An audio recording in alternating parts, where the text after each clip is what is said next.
იშვიათი დაავადებები უმეტესად გენეტიკური დაავადებების ჯგუფია, რომლებსაც ჩვენს გარშემო თითქმის ვერ ვამჩნევთ, მაგრამ ისინი ბევრი ოჯახისთვის ყოველდღიური გამოწვევაა. დღეს 10,000-მდე სხვადასხვა იშვიათი დაავადებაა აღწერილი, როგორიცაა ანგელმანისა და პრადერ-ვილის სინდრომები, ტეისაქსის დაავადება, ცისტური ფიბროზი და ასე შემდეგ. მათი უდიდესი ნაწილი 3/4 სამწუხაროდ ბავშვებში გვხდება. რა ტიპის დაავადებებია ეს? რა სირთულეებთან ერთად უწევთ ცხოვრება პატარებს და მშობლებს? როგორ შეგვიძლია რომ მათ დავეხმაროთ, თუნდაც მათი რეალური პრობლემის გააზრებით? დღეს ამ თემაზე ექიმი-გენეტიკოსი, მედიცინის აკადემიური დოქტორი, თბილისის სახელმწიფო სამედიცინო უნივერსიტეტის მოლეკულური და სამედიცინო გენეტიკის დეპარტამენტის ხელმძღვანელი, მედიცინის ფაკულტეტის დეკანი თინათინ ტყემალაძე ისაუბრებს. გამარჯობა ქალბატონი. დიდი მადლობა რომ ჩვენი სტუმარი ხართ. არც ისე პოპულარულ ასე ვიტყვი ეს თემაზე ვსაუბრობთ დღეს და თქვენთვის ყოველდღიურობაა ეს, რადგან ახლა უნდა ვისაუბროთ. მაინტერესებს ის დაავადებები, რომლებზეც შესავალში ვისაუბრეთ, რამდენად ხშირად გვხვდება თქვენ პრაქტიკაში? და რამეც ხო არ არის ისეთი, რაზეც შეიძლება საერთოდ არ ვსაუბრობთ. მოგესალმებით. იშვიათი დაავადებები საკმაოდ დიდი ჯგუფია დაავადებებისა, რომლებიც საშუალოდ 1-2,000-ში ან უფრო იშვიათად გვხდება და ხშირად ცნობადობა არის ხოლმე არც თუ ისე მაღალი ამ დაავადებების შესახებ, თუმცა ერთად აღებული მსოფლიოს 300 მილიონზე მეტ ადამიანს აქვს. Შეიძლება იმას თუ რამდენად ხშირად ხედავთ ჩვენს პრაქტიკაში ამ დაავადებებს, იმდენად ხშირად ამდენადაც ჩვენ დიაგნოზს ვსვავთ. ანუ ძალიან ხშირად პაციენტებს მინიმუმ საშუალოდ 6 წელი უწევთ დიაგნოზის მისაღებად. ეს საშუალო სტატისტიკა არის ბევრ სხვადასხვა ქვეყანაში და ისინი ეგრეთ წოდებულ დიაგნოსტიკურ ოდისეას გადიან და როგორც წესი ბოლოში მათ ესმება დიაგნოზი და ეს ძალიან სასარგებლო არის. ნამდვილად. როცა ვსაუბრობ იშვიათ გენეტიკურ დაავადებებზე, აუცილებელია იმ ოჯახებზე ვისაუბროთ და იმ ბავშვებზე ვისი ისტორიაც არის აქ პირველ პლანზე. რამდენად რთული არის ოჯახებისთვის ცხოვრება გარკვეულწლებს, იმიტომ რომ არსებობს სხვადასხვა გამოვლინებები, რა თქმა უნდა და სიმძიმეები, მაგრამ როგორია ამ დაავადებათან ერთად ცხოვრება და არსებობს თუ არა რაიმე დამხმარე ასოციაციები ან გუნდები, ვინც ეხმარებიან რომ მიიღონ ის დახმარება, რომელიც მათ ჯერდებათ. როგორც თქვენ ბრძანეთ დასაწყისში, უმეტესი შემთხვევები ზუსტად პედიატრიულ ასაკში ვლინდება და უხშირესად ეს ნევროლოგიური სიმპტომებით გამოვლინდება ხოლმე ბავშვებში. ბავშვები ხშირად გვიან იწყებენ სიარულს, საუბარს, მათ შეფერხება აქვთ განვითარების, სხვადასხვა თანხლებ-ჯანმრთელობის დაავადებებთან ერთად და ხშირად ეს ძალიან რთული არის ოჯახებისთვის, იმიტომ რომ არაერთი პრობლემა აღენიშნება ხოლმე ბავშვს. მინდა გითხრათ, რომ დიაგნოზი ხშირად რადიკალურად ცვლის ოჯახების ცხოვრების ხარისხს და ყველაზე ცუდი, როგორც სამედიცინო პერსპექტივით, ისე მშობლის მიერი პერსპექტივით არის ის, რომ მშობელმა არ იცის რა სჭირს ბავშვს, რატომ აქვს მას ეს პრობლემები. და მიუხედავად იმისა, რომ გენეტიკური დაავადებების 95%-ს დღეს სპეციფიური განკურნების საშუალება არ აქვს, ანუ არის სიტყვა განკურნება და არის მართვა. მართვა, რა თქმა უნდა, ოპტიმიზაცია ყოველთვის ხდება, მაგრამ აქ არის საუბარი გენზე მორგებულ სიტყვაზე, თერაპიაზე. მიუხედავად ამისა, დიაგნოზი ძალიან დიდ ჩვებას აძლევს მშობელს და მე ყოველდღიურ რეჟიმში მიწევს მშობლებთან საუბარი თუ დიაგნოზის დასვამდე, ანუ თუ როდესაც ჩამოვა პასუხი და მე უკვე რასაც გენეტიკური კონსულტირება ქვია აი ამ ფორმატში ოჯახებთან შეხვედრა და მინდა გითხრათ, რომ მიმღებულობა თავიდან შეიძლება რთული იყოს, მაგრამ ამ ფაზას როდესაც გადის მშობელი, უკვე მე ხედავს თუ რამდენად სასარგებლოა და რამდენად კარგი არის, რომ ის სწორ გზას დაადგა და მისი შვილი, ასე ვთქვათ, უკვე სწორ მკურნალობას, მართვას და სწორი ექიმების ხელში არის. მკურნალობა ახსენეთ და უნდა ვიკითხო, აუცილებლად ჩვენ ყოველთვის გადაცემაში, როდესაც რაიმე დაავადებაზე ვსაუბრობთ, აუცილებლად ვამოწმებთ ამის გამოსავლის კვლევის, მედიკამენტებს თუ არსებობს და რადგან მცირე ჯგუფის დაავადებაა ეს, ასე ვთქვათ, გენეტიკური დაავადებები, რომელზეც ვსაუბრობთ, მაინტერესებს ფარმაცევტული კომპანიები თუ ალბათ შეიძლება ნაკლებად მომგებიანი იყოს, ასე ვიტყოდი. რამდენად არის ხელმისაწვდომი საერთოდ ეს პრეპარატები, მედიკამენტები ასეთი ტიპის პაციენტებისთვის? ზოგადად, რადგან ეს არის იშვიათი დაავადებები, მომხმარებლის სეგმენტი უფრო მცირე არის, ვიდრე ზოგადად გავრცელებული ხშირი დაავადებებისა. თუმცა არიან აქაც გარკვეული ფარმაცევტული კომპანიები, რომლებიც კვლევებს ატარებენ და გარკვეული შედეგები არის სხვადასხვა დაავადებებზე. აქვე მინდა აღვნიშნო, რომ არც თუ იშვიათად მსგავსი კვლევები ზუსტად მშობელთა ორგანიზაციებით მიერ არის ხოლმე ინიცირებული. ყალიბდება საერთაშორისო თუ ქვეყნის შიდა მშობელთა ორგანიზაცია, პაციენტთა ადვოკაციის ორგანიზაცია და ისინი გარკვეულ თანხებს იძიებენ ხოლმე, რომ დაფარონ კვლევის ხარჯები და ასე დაუდგნენ თავიანთ შვილებს გვერდში და არაერთი მსგავსი ისტორია გვაქვს. ერთ-ერთი მსგავსი დაავადება, რომელიც ბოლოს წლებში დიდი ხმაური გამოიწვია საქართველოში, იყო აქონდროპლაზია, რომელიც ასევე მიეკუთვნება ამ იშვიათ გენეტიკურ დაავადებების ჯგუფს. ამ შემთხვევაში ვნახეთ მშობლების და პაციენტების დიდი შემართება და ამან გამოიღო ძალიან კარგი შედეგი ამ პაციენტებისთვის და ასევე არსებობს სხვა ასოციაციები სხვა დაავადებების გარშემო. რამდენად ეფექტური არის მათი ადვოკატირება ამ პაციენტებისთვის და რა შედეგს აღწევენ ისინი ამ მშობლებს? მე ვიტყოდი, რომ მშობლის ძალაზე ძლიერი ძალა არ არსებობს და ზუსტად თუ სპინალური კუნთოვანი ატროფია იყო, თუ სხვა იშვიათი დაავადებები, რომლებიც დღეს სახელმწიფო მეთვალყურეობის, ამბულატორი მეთვალყურეობის რეგისტრში იმყოფებიან, ძალიან ბევრი მათგანი ზუსტად მშობელთა ორგანიზაციების მიერ იქნა შეტანილი განცხადება ჯანდაცვის სამინისტროში, შემდგომ განხილული იქნა და ყოველ წელს ნუსხა იმ დაავადებებისა, რომლებიც შედის სახელმწიფო ამბულატორიული მეთვალყურეობის პროგრამაში იზრდება და ზუსტად ეს მშობლების დამსახურებაა. აუცილებლად უნდა ვიკითხოთ ტესტირებაზეც. რამდენად არის ხელმისაწვდომი ამ გენეტიკური დაავადების ტესტირებები საქართველოში? როგორ შეიძლება რომ ადრეულ ეტაპზე მოხდეს ამის გამოკვლევა და შემდეგ უკვე სწორი მკურნალობაც? გარკვეული გენეტიკური ანალიზები საბაზისო, ესე ვიტყოდი, ტარდება ადგილზე, თუმცა უმეტესი, უფრო სიღრმისეული, უფრო მაღალტექნოლოგიური კვლევები, რაც საჭირო არის ხოლმე პაციენტებისთვის, ამის საზღვარგარეთ გაგზავნა გვიწევს.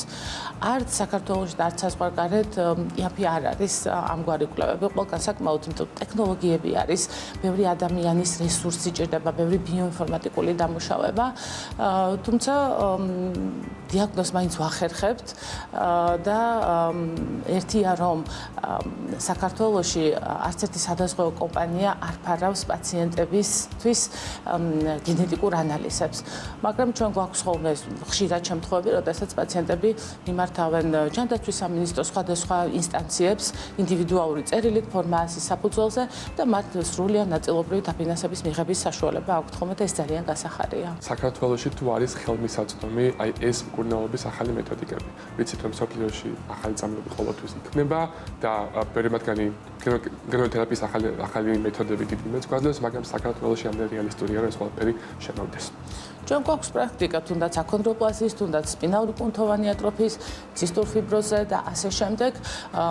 ამჟამად ჯუშენის კუნთოვანი დისტროფიის მშობელთა ორგანიზაცია ძალიან ხმამაღლა საუბრობს თავიანთ პრობლემაზე და მიდის ინტენსიური დიალოგი სახელმწიფოსთან, რომ ეს ახალი წამლები დაიფაროს სახელმწიფო პროგრამის მიხედვით, იმიტომ რომ მთელ მსოფლიოში იმდენად ძვირადღირებული არის ეს წამლები, რომ პრაქტიკულად თავისი ჯიბიდან ადამიანები ვერ და არ იხდიან და იმედია რომ ამ დაავადებასთანაც მიმართებაში ზუსტად მშობელთა ძალისხმევით და ექიმების მხარში დგომით ჩვენ არაერთი შეხვედრა ქონია ეს დაავადებაც იმედია რომ მალე მიიღებენ მკურნალობას ჩვენი პაციენტები. მსოფლიო ანგელმანის სინდრომის დღეს აღნიშნავს ამ ადამიანებს განვითარების შეფერხება და ნევროლოგიური პრობლემები აღნიშნება და ამიტომ მუდმივი მხარდაჭერა და ადვოკატირება სჭირდებათ. მსოფლიოში ბევრი ფონდია, რომელიც მათ ეხმარება. ერთ-ერთი ცნობილი ირლანდიელმა მსახიობმა კოლინ ფარელმა დააარსა, მას შემდეგ რაც მის შვილს ეს დიაგნოზი დაესვა. ამ სინდრომით საქართველოში საკმაოდ ბევრი ადამიანი ცხოვრობს, რა პრობლემებს აწყდებიან ისინი და როგორ ცხოვრობენ აქ, ჩვენს გვერდით. მათ შესახებ გავიგებ სწორედ მინის სიუჟეტში. თემთხოვით მოვხდით ექიმთან, ესე მივედით და იმანაც აი ესე უბრალოდ ჩაგვსვა რა ეხლა რაღაცა პროგრამა მაქვს და მოდიო გენეტიკურიო გავაგზავნოთო მაინცო თქვენიო რამიდისა და გავაგზავნეთ და აი მართლა წამი არ მიფიქრია რომ რაღაც შეიძლება ყოფილიყო და ნუ ეს ერთ თვეში თუ რაღაცა ჩამოვიდა პასუხი რომ არის ანგელმანის სინდრომი. ზოგადად ამ სინდრომს მეტყველების ანუ უნარი არ აქვს, ზუსტად ის უბანია დაზიანებული, რომელიც მეტყველებაზე არის პასუხისმგებელი და ანუ დროის დაკარგვა არის და ალბათ ძალიან ბევრი ოჯახია, ვისაც მაგ იმაზე დრო დაუკარგავს და ეგეც ძალიან მნიშვნელოვანია მაგ ინფორმაციასაც როგორ მოგაწოდებენ, რომ სწორ გზაზე დადგენ. ერთ დროს მოულოდნელობა მაშოს მშობლებისთვის დღეს ყოველდღიურობად იქცა. 4 წლის მაშოს დღის რეჟიმი წუთობრივადაა გაწერილი. მისი განვითარებისთვის მნიშვნელოვანია უწყვეტი რეაბილიტაცია, რაც მშობლებისთვის უდიდეს ფიზიკურ და ემოციურ ძალისხმევასთანაა დაკავშირებული. ძალიან მნიშვნელოვანია თერაპიები რა. ნუ კი ყველა ბავშვი და ამ დიაგნოზის ადამიანი ინდივიდუალურია, მაგრამ აი ფიზიკური რეაბილიტაციაში ჩართულობა, ვარჯიში, ოკუპაციური თერაპია, ცოტა მშობელის თერაპევტი ხდები რა, მუდმივი მუშაობა გჭირდება და სადღაც მერე ფასდება. ამ სინდრომს ეპილეფსია ახასიათებს და წამლების მხრივ ძალიან გვიჭირს რა, სულ დეფიციტი არის.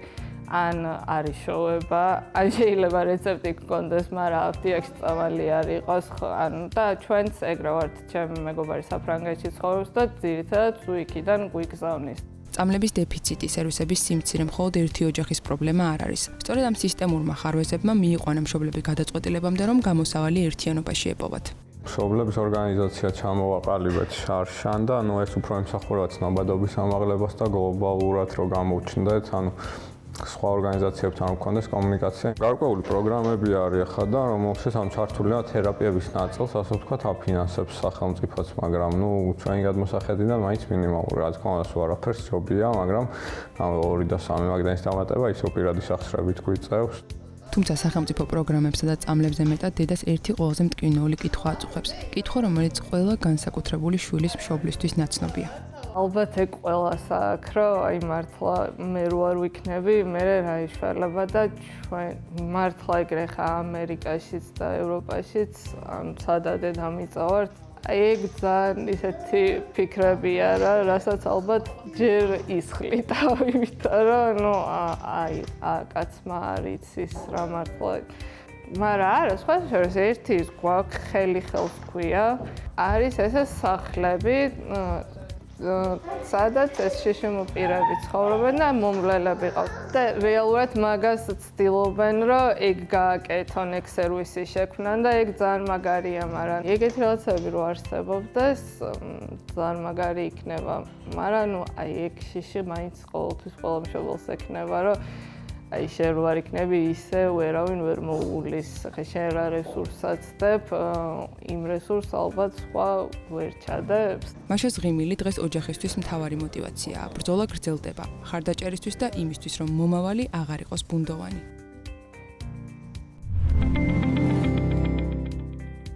ძალიან მნიშვნელოვანია ამ დაავადების შესახებ გავზარდოთ ცნობიერება და გავაძლიეროთ ამ ადამიანების ხარდაჭერა. ქალბატონ თინა თვინი, თქვენს პრაქტიკაში მაინტერესებს, რამდენად ხშირად ხვდებით ანგელმანის სინდრომით დაავადებულ პაციენტებს და როგორია თქვენი მიდგომა ამ თუნდაც კურნალობის მეთოდი? ვიტყოდი ჩემს პრაქტიკაში დაახლოებით 20-30 პაციენტი ანგელმანის სინდრომით მყავს გატარებული ნანახი. ჩემთვის უკვე ხშირად ამ სინდრომის კლინიკურად ამოცნობა სირთულეს არ წარმოადგენს, თუმცა აქვე აღნიშნავ, რომ ნებისმიერი ექიმისთვის არის გარკვეული მინიშნებები, რის მიხედვითაც შეიძლება ეს სინდრომი ამოვიცნოთ. ერთი რომ განვითარების გლობალური შეფერხება, დაყუნებული მოტორული განვითარება, ასევე მეტყველების მხარე არის ძალიან შეზღუდული. პრაქტიკულად ეს ბავშვები არავერბალურები არიან, თუმცა არავერბალური კომუნიკაციის უნარი საკმაოდ კარგი აქვთ.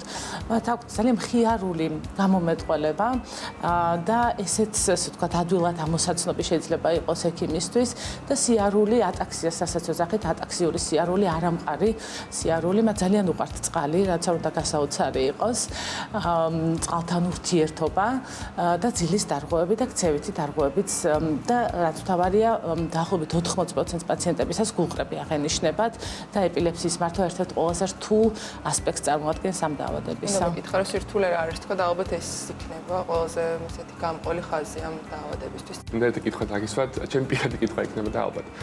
თქვენი დარგი ნაკლებად საგებლობს ცნობადობით და ბევრი ადამიანი ალბათ ამ დარგს არ ირჩევს, რომ მიყვეს მედიცინაში. ახსენეთ, რომ პაციენტების უმეტესობისთვის სამწუხაროდ განკურნება არის შეუძლებელი ამ ეტაპზე.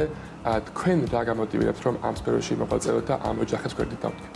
თუ შორს გავიხედებით და მე ამისი აბსოლუტურად მჯერა, იმიტომ რომ ვარ თანამონაწილე ბოლო 10 წლეულებში განვითარებული გარღვევებისა, დღეს დასმულ დიაგნოზს თუ არ აქვს მკურნალობა, მე ვიტყოდი რომ ეს არ არის განაჩენი, არამედ ეს არის ღიაკარები, რომ ხვალდაზექ წინწავა მედიცინა და ამ პაციენტებს ექნებათ საშუალება მიიღონ ის ახალი თერაპიები, რასაც მათ მედიცინა სთავაზობს. მსგავსი პრაქტიკა იყო როგორც სპინალური კუნთოვანი ატროფიის დროს, აქონდროპლაზიის დროს, უამრავი სხვა დაავადების და მე ვიტყოდი რომ ეს არის იმედი. ყოველი დასმული დიაგნოზი ეს არის იმედი და ეს არის წინწადგული ნაბიჯი.